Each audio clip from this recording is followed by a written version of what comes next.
Hello dear friends, അസ്സലാമു അലൈക്കും, നമസ്കാരം. എല്ലാവർക്കും എൻ്റെ പുതിയ റെസിപ്പിയിലേക്ക് സ്വാഗതം. ഇന്ന് ഓണം സ്പെഷ്യലായിട്ട് വളരെ സിമ്പിളായിട്ട് ഉണ്ടാക്കാൻ പറ്റിയ ഉണ്ണിയപ്പം റെസിപ്പിയാണ് ഞാൻ ഷെയർ ചെയ്യുന്നത്. അപ്പോൾ എല്ലാവർക്കും അരമണിക്കൂർ കൊണ്ട് ഉണ്ടാക്കിയെടുക്കാൻ പറ്റുന്ന അടിപൊളി റെസിപ്പിയാണ്. ഇതിന് വേണ്ടി പുട്ടിൻ്റെ പൊടിയാണ് ഞാൻ എടുത്തിട്ടുള്ളത്, പിന്നെ മൈദ, പിന്നെ വേണ്ടത് വെല്ലം അല്ലെങ്കിൽ ശർക്കര.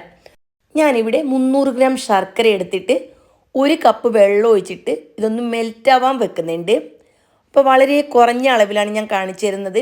അപ്പോൾ നിങ്ങൾക്ക് കൂടുതൽ വേണമെങ്കിൽ എല്ലാം ഡബിൾ എടുത്താൽ മതി. ഇവിടെ വെള്ളം നല്ലപോലെ തിളച്ച് വന്നിട്ടുണ്ട്.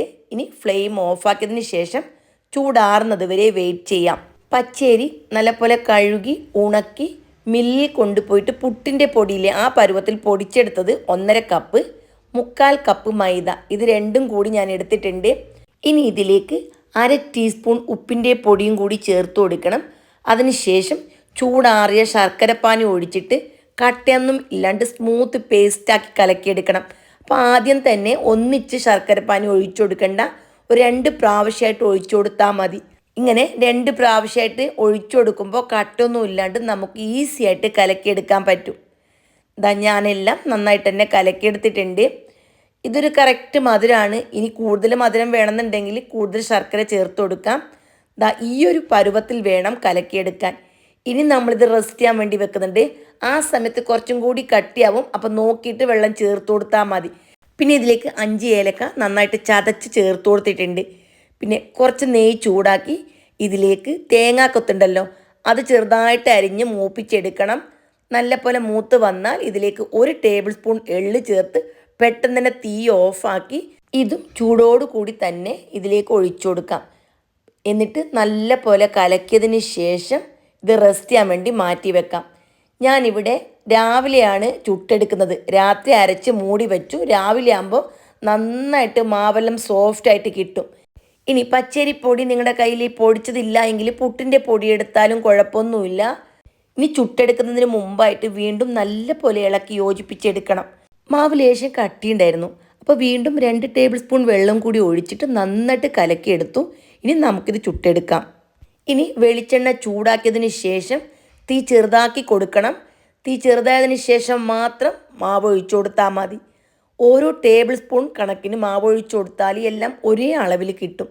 ഞാനിവിടെ നമ്മളുടെ മെഷർമെൻറ്റ് സ്പൂൺ ഉണ്ടല്ലോ, ടേബിൾ സ്പൂണ്, അതാണ് എടുത്തിട്ടുള്ളത്. അങ്ങനെയാകുമ്പോൾ എല്ലാം ഒരേ അളവിൽ തന്നെ ചുട്ടെടുക്കാൻ പറ്റും. വളരെ ചെറിയ തീയിലാണ് ഇപ്പോൾ ഉള്ളത്. എണ്ണ നല്ല ചൂടായിട്ടുണ്ട്. എന്നിട്ട് നന്നായിട്ട് പൊങ്ങി വരുന്നൊരു സമയമുണ്ടല്ലോ, അടിഭാഗമെല്ലാം നല്ല മൊരിഞ്ഞ് വന്നാൽ തിരിച്ചിട്ട് കൊടുത്താൽ മതി. ഉണ്ണിയപ്പം ഉണ്ടാക്കുന്ന സമയത്തുണ്ടല്ലോ, അല്പം കുഴിയുള്ള പാനിലാണ് ചുട്ടെടുക്കുന്നതെങ്കിൽ ഉണ്ണിയപ്പം കാണാൻ നല്ല ഭംഗിയായിരിക്കും. ഇപ്പം ഇത് നോൺ സ്റ്റിക്കിൻ്റെ പാനാണ്. അപ്പോൾ നിങ്ങളുടെ കയ്യിൽ ഏതാ ഉണ്ണിയപ്പച്ചട്ടിയുള്ളത് അതിൽ ചുട്ടെടുക്കാം.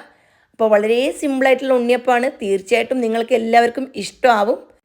2 ഭാഗവും നന്നായിട്ട് ഗോൾഡ് കളർ ആയിക്കഴിഞ്ഞാൽ നമുക്ക് തീയിൽ നിന്നും വാങ്ങാം. ഉണ്ണിയപ്പം ചുട്ടെടുക്കുന്ന സമയത്ത് വളരെ ചെറിയ തീയിൽ തന്നെ ചുട്ടെടുക്കാൻ ശ്രദ്ധിക്കുക. അങ്ങനെയാകുമ്പോൾ അകലം നന്നായിട്ട് വെന്ത് കിട്ടും. ഇവിടെ ഞാൻ എല്ലാ ഉണ്ണിയപ്പവും നന്നായിട്ട് ചുട്ടെടുക്കുന്നുണ്ട്. അപ്പോൾ എല്ലാവരും ഇതേ രീതി ഒന്ന് ഫോളോ ചെയ്യണം. അതിനുശേഷം നിങ്ങളുടെ വിലയേറിയ ഉപദേശങ്ങളും നിർദ്ദേശങ്ങളും കമൻ്റായിട്ട് അറിയിക്കണം. എൻ്റെ റെസിപ്പി ഇഷ്ടപ്പെട്ടാൽ തീർച്ചയായിട്ടും നിങ്ങൾ മറ്റൊരാളിലേക്ക് ഷെയർ ചെയ്ത് തന്നെ സപ്പോർട്ട് ചെയ്യുക.